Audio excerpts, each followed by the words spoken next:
My name is Justin Alagon, and for my project, I'm doing it on League of Legends. And what I've learned from my time playing League of Legends, specifically what I've learned in during my time in high elo culture. So a bit about my background. I started playing in season three. I was diamond from season 7 to 11. In season 11, I hit master tier. I got into tryouts for the LoL team here, my first fall quarter, and for various reasons, I stopped playing at season 12. So for my talk, I'll be talking about a lot about high elo culture and kind of like the methods of how we kind of exploited the social rank systems, outer rank systems in the game. And before I can get really into that, I need to talk about three measurements of skill in League. So that's your explicit outer rank, your matchmaking rating, and your actual skill knowledge. So first of all, your outer rank, it's pretty much this on screen. It's what everyone sees in their client. So from Iron to Challenger, it's the fancy border you see on in the ranked loading screen when you're loading into a game. It's your emblem on your profile picture. Um, an example of your outer rank could also be, I guess its canonical form, which is like gold 4, 75 LP. And I'll explain LP in a little bit. But underneath your outer rank, there's your MMR. Basically, what MMR is, if you win a game, you gain some MMR. When you lose a game, you lose some MMR. But it's at a fixed value, and it's hidden. So you can't see it. You can only see your outer rank. You have your MMR and your outer rank is all inside the client, and then the third measurement skill is your actual knowledge of the game, which exists primarily in your head, and that's going to translate to what your actual rank and MMR will become. Oh yeah. Also, it's really important that these three measurements of skill are all pretty much always asymmetrical. They're never the same, and a lot of frustration that happens in the on the ranked ladder comes from this asymmetry, and I'll get more into that in a little bit.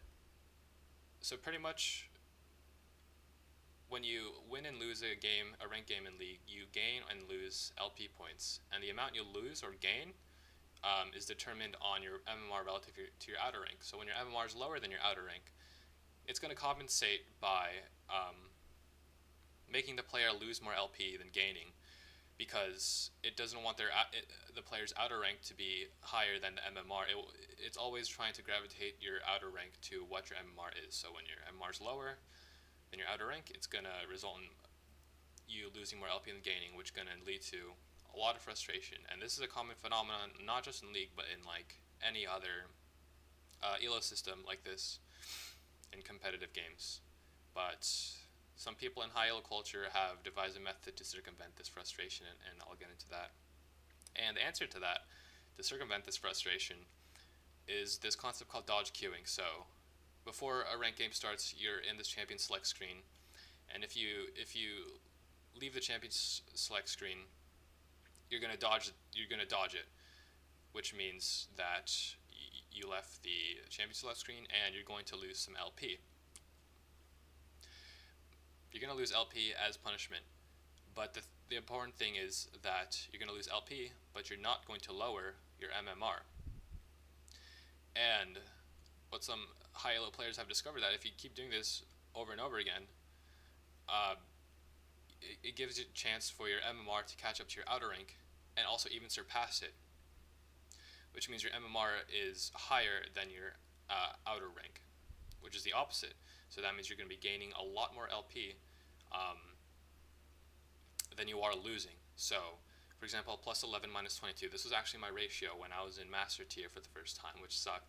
And I didn't get plus 60 minus 2 through doing dodge queuing, but I have seen other people get insane ratios like this before. And you can take it up a step further. So someone discovered that if you go into your promotion series, which pretty much is like from the next division to the next higher division, you play a best of 5 series, and if you deliberately dodge your first 3 games, it's going to result in a 0-3 loss. and minus 30 LP. And again, your MMR is not affected at all. It's just your LP, your outer rank. Therefore, your outer rank is closing the gap between your MMR and LP. So, if you can do this enough times, if you can go into your series, if you can, and then you dodge those 3 games, and you go back to your series, you keep doing this over and over and over again. Because your MMR is staying the same when you're losing LP, it's going to come to a point where your actual LP is going to be so much lower than your MMR. Your MMR is going to be higher than your outer rank, that your MMR is going to have to compensate for that by giving you more LP per win than you are per loss. So, if your MMR is higher than your outer rank, it's going to have to compensate by giving you more LP per win than loss in order for your outer rank to catch up to your MMR. Pretty much, once this phenomena was figured out, it spread like wildfire. Everybody does it now, from silver to challenger. Everybody dodge queues. Everyone dodges their master, or not master, but their promotion series when they can, in order to stabilize their MMR. And you see it from streamers to pretty much everybody. It's just such a common phenomenon now. Everyone does it. And would I say this is an issue? Not really. I would say it was an issue when this phenomenon wasn't mainstream, when it was only just a very small percentage of the players doing it and abusing it. But now everybody kind of does it, and it doesn't really matter. It doesn't really matter too much. I'll get into that. In the end of the day, it was meant to stop the frustration from losing more LP than gaining, which to everybody, not just Master 2 players, but like anybody who plays ranked regularly, it's not a fun experience at all. And like I was saying, it doesn't really matter what in climbing, because, well, number one, everybody uses it now, so we're all kind of like on the same playing field when we're using this exploit.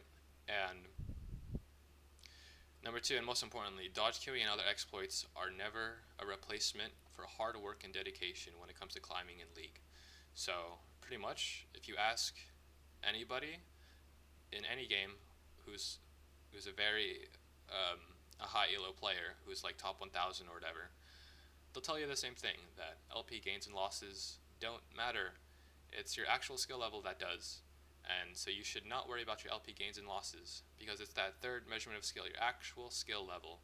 If your actual skill level is higher than your MMR and outer rank, then your MMR and outer rank will catch up to your actual skill level. That's how it works. And it's the same fundamental rules of climbing when it comes to any elo-based system like this. Alright, in conclusion, yeah, in high elo, everybody's looking at high elo, so whether that's your favorite streamer or your friend who's, that just one friend who's just like really good at League, everybody's always looking at them, and everybody's scrutinizing the culture in high elo. And if I were to give a solution for Riot on how to stop this phenomenon, I would say I guess the answer is just to closely to monitor high elo more closely than they are right now, because it's important to keep an eye on this subset of players, because a lot of cultural movements are going to spring from these players. A lot of sentiments about the game are going to spring from these players, because everybody watches them pretty much. Whether it's your favorite streamer and stuff like that. It's very important to keep an eye on high elo, because there is a gigantic ripple effect on what happens with these players and what happens on the rest of the ladder. And I'm done.